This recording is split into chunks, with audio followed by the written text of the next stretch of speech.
আন্তর্জাতিক অপরাধ আইনে দলগতভাবে আওয়ামী লীগের বিচারের প্রভিশন যুক্ত করে আওয়ামী লীগকে দলগতভাবে বিচারের আওতায় নিয়ে আসতে হবে। বাংলাদেশে যারা গণহত্যা চালিয়েছে, বাংলাদেশের মানুষের বিরুদ্ধে যারা মানবতা বিরোধী অপরাধ করেছে, সেই আওয়ামী লীগ বাংলাদেশে রাজনীতি করার কোন অধিকার রাখে না। আওয়ামী লীগ কোন রাজনৈতিক দল নয়, আওয়ামী লীগ একটি সন্ত্রাসী ফ্যাসিবাদী গোষ্ঠী। আওয়ামী লীগ রাজনৈতিক দল এই কথা বলে আওয়ামী লীগকে যদি বাংলাদেশে ফেরানোর চেষ্টা করা হয়, বিদেশি শক্তি বাংলাদেশের ভিতরকার কোন শক্তি যারা এই আওয়ামী লীগকে বাংলাদেশে ফেরাবার চেষ্টা করবে, জুলাই জনতা তাদেরকে সর্বোচ্চ শক্তি দিয়ে রুখে দেবে ইনশাআল্লাহ। স্টে সেফের ডাবল লেয়ার প্রোটেকশনই পিরিয়ডের হেভি ফ্লোর দিনগুলোতে আমাকে রাখে নিরাপদে। Stay safe.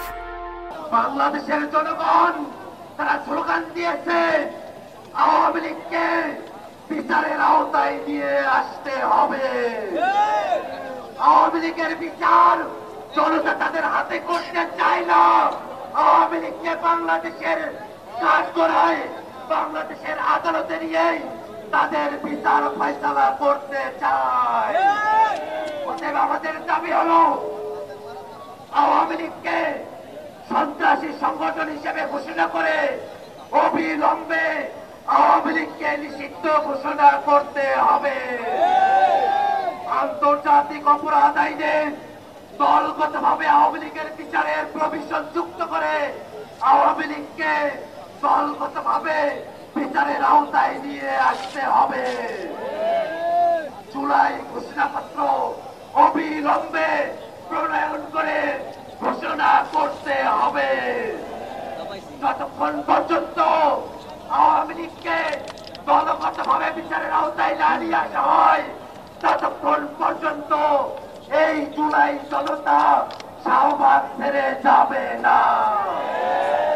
বাংলাদেশের জনগণ শাহবাগে যে ঐক্য প্রতিষ্ঠিত হয়েছে, সে ঐক্যের সঙ্গে ফ্যাসিবাদ বিরোধী সকল পক্ষকে সংহতি জানানোর আহ্বান জানিয়ে আমি আমার বক্তব্য এখানে শেষ করছি।